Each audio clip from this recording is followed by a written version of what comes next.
When people think of the first smartphone, they almost always say one name, the iPhone.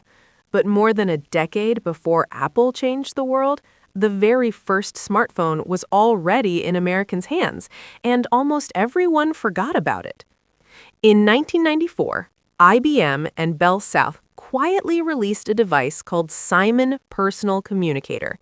At first glance, it looked like a bulky brick with a black and white screen. But inside that thick plastic shell was something revolutionary. Simon wasn't just a phone. It could send emails, receive faxes, store contacts, manage calendars, take notes, and even run apps, all from a touchscreen. This was not science fiction, this was real, and it existed 13 years before the iPhone. Simon had no physical keyboard. Instead, users tapped icons on a touchscreen using their finger or stylus, a concept that felt futuristic in the early 1990s.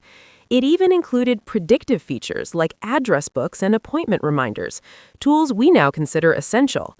For the first time, a phone was trying to be a pocket computer. But Simon arrived too early. It cost about $900 without a contract, nearly $2,000 in today's money. Its battery lasted barely an hour of talk time, cellular networks were slow, screens were crude, and most Americans weren't ready to imagine their phone as anything more than a device for calls. Sales were limited. After about 50,000 units, Simon disappeared.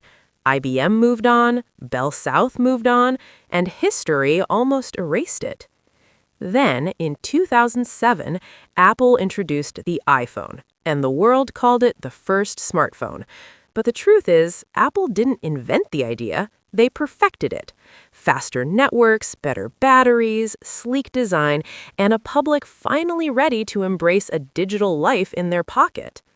Today, Simon is remembered by historians as the true first smartphone, a bold American innovation that laid the foundation for everything we now take for granted.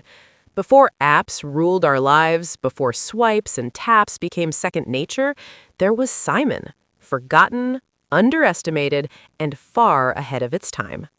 Sometimes the future arrives long before the world is ready to notice it.